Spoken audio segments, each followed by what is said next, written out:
everyone, and welcome to another royal reading here at Mad World Tarot. It's a beautiful Sunday afternoon. We've had wild weather. We're having huge tides, storm surges all the way along the coast, the Western Cape, the Eastern Cape, some quite disastrous tidal surges that have destroyed homes and properties and washed cars out to sea and stuff like that. Crazy times on this planet. I know there are other weather events going on around, extreme weather events going on around the world as well. So thoughts to you if you've been caught up in any of that. And if you can see strange light coming and going, that's the sun as I move around here in front of the tarot table.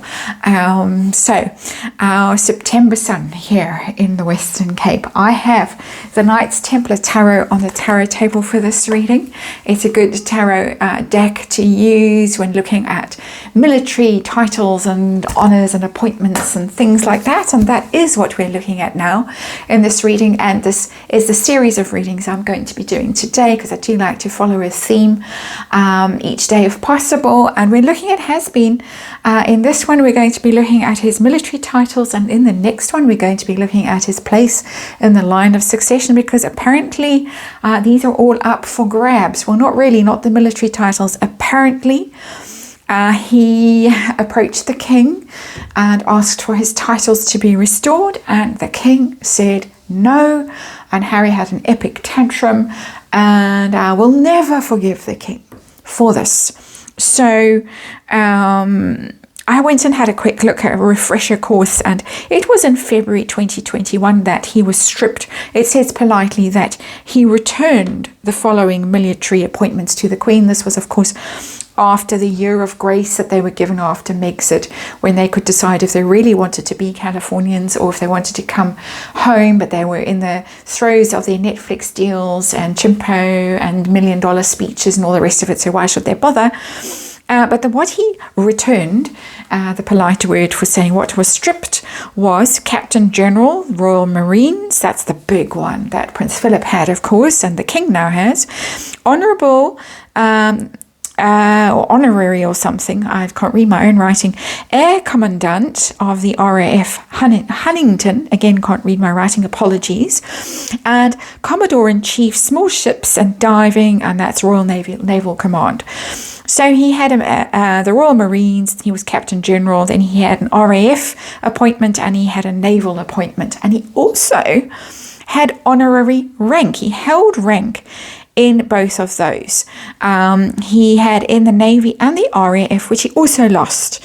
He was Lieutenant Commander in the Royal Navy, and he was Squadron Leader in the RAF. So all of that went. And of course, no uniform, can't wear uniform, made a big fuss at the funeral, and was allowed to wear a uniform at some stage, but those gold Brady things not allowed. Big fuss about that. So, big fuss. So apparently I did go and ask, thought that a year had gone by and all is forgiven, give me back my titles. And Charles said no, and big tantrum. So let's have a look, little 5-card reading with the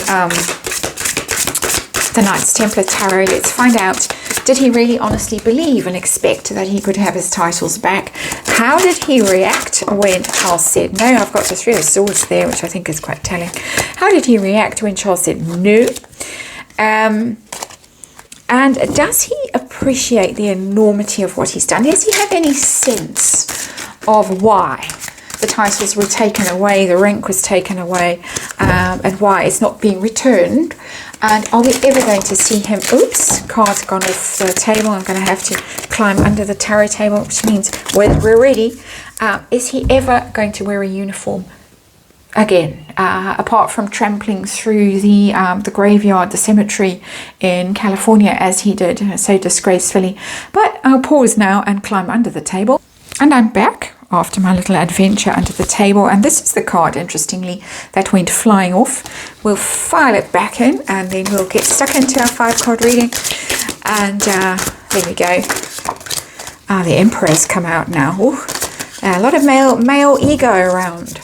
Military cards coming. It says one more, so we'll do one more. Military vibe with that card, of course, the Emperor, and it's of course the King. So it's tarot. Let's remember that. It's tarot for entertainment purposes or my opinion or speculation. I read energy. There's archetypal energy and disclaimer in the box below. Let's see what the Knights Templar Tarot wants to tell us about Harry and his military titles. All the stuff that was stripped away when off he went to California to seek his fortune. We've got High Priestess here. High Priestess for me more and more is... we're going to put this card next to her, is for me more and more Diana related. It's Diana. It's not Mummy Diana. That's the Queen of Cups. This is Diana speaking from beyond the grave. Unfortunately, because we know that allegedly Meghan and Doria perhaps claim to have some contact with her. And this is that kind of feeling that's coming through, that Mummy would want me to have it back. Just like apparently William is going to restore the HRH to Diana at some stage, Mummy would expect me to have my uniform back because it's so important, and I'm her little soldier and all the rest of it. So I have a strange idea that we're going back to childhood with this card. High Priestess is mysteries, is higher powers and realms and prayer and thinking, connecting with the spirit world and all of that kind of stuff. It's also a very female card, obviously. It's an odd card to come up when you're talking about something that traditionally is quite male, a male realm. And here we have the Four of Pentacles, which came out with it, and that's hanging on to what you have, the Four of Pentacles. And we've got a very castle-y looking thing in the back there. It looks a bit like Westminster Abbey or something like that. And we have somebody counting his pennies here, taking, making sure that his assets are safe, what he feels he deserves, his honors, his titles, his appointments, his rank, his whatever, is safe, in safekeeping here, and he can always have it. I think that this is the feeling, this is the incentive for going and doing this, that mummy has said that I deserve them back. I don't know how that flies, and I don't know how it works when you're almost 40. But anyway, we're dealing with man-child here, and my working title for this was Toy Soldier, and so I'll keep it there. Toy Soldier wants titles back. Has tantrum when told no. So I think we're on the money here, literally. But let's see the overall situation. What are we really dealing with? The story for us. We've got the Queen of Swords in reverse. This is the late Queen Elizabeth. It does look quite like her, actually. It's quite spooky when you see that, the young version of her. In her power and her authority, and in her... She was the Queen of Swords, obviously official birthday, Gemini birthday. In her position as head of state, as somebody, not grandmother, not somebody who cares about has-been as her grandson, her not favourite grandson, no matter what he tries to pretend. Peter Phillips apparently held that position. But somebody who's got to make very hard decisions and put head over heart and state over family and all of those things, which she did for 70 years. Very difficult decisions she had to make. Margaret was one that felt the sword as well, his sister. And Harry having his titles removed, she gave him a year to think about it, to calm down, cool down, come back. And he didn't take that opportunity, and that is why this very difficult and ruthless decision was taken to remove all of these things, the things that he loved best, but wasn't prepared to show up and do his duty. He just wanted to be able to strut around and play soldier. So did he honestly believe? Did he ask? Did he expect that he could get them back? So did he approach? Did he expect? Did he believe? Anything like that? Yes. The star, hope. Absolute, it is literally the card of hope. Belief, faith, belief that this is this moment, and this card is justifying itself now with the star, because the star is about prayer and belief and faith as well. And the High Priestess would be Mummy in the afterlife. Meghan said, Mummy said, you can go and ask now, or you can demand. I don't think politely ask, probably just demand. On the anniversary of the Queen's passing or thereabouts. I don't know exactly when this happened. And it's all, of course, alleged. But really very hopeful, very optimistic. I've done my penance now, and so gimme. How did he feel when he was told no? The Wheel. That's interesting, because it's what goes around comes around. The Wheel. It's karma, it's fate, it's timing. It's up 1 minute and down the next, getting a vengeful feeling from it. It's a very uncomfortable card to look at with that eye. And no, it's not a tinfoil hat tarot deck. I know all the stuff about the Knights Templars. It's not why I'm using the deck. I always try to remember to say that. We're stripping all of that away, so we won't look at that eye in the pyramid. But the Wheel is about timing. And it's about fortune. And it's giving me a sense of, I'm not getting a tantrum and stuff like that. I'm getting, just you wait. You might think I'm down now, but I'm going back up. Just you wait. So it's a vengeful feeling here. You think you can deny me my birthright. I can go somewhere else and be the big hero. And of course, he was on his way to the Invictus Games at that stage. So he was probably feeling full of bravado and self-importance. And we saw how he was swaggering around at the beginning of the Invictus Games. And she arrived, of course, on her broomstick. And all the joy and all the life went out of him. And by the end, he was a shell of his former self. And nobody even applauded him when he burst onto the stage to make his speech. He had to shuffle off in disgrace with his head hanging down. We saw that head hanging down quite a lot. So we think he was full of bravado at the time, probably pumped up by her. This is your birthright. This is what you deserve. Demand it, because you are the star. This is me and my notes that I'm rattling around in the background. If you can hear paper, always write everything down, always think about it, meditate on it, try and get the good stuff, clear answers as possible from universe. But this is very cocky, this is very smug, and this is very, I'm on the way up and you're on the way down, mate.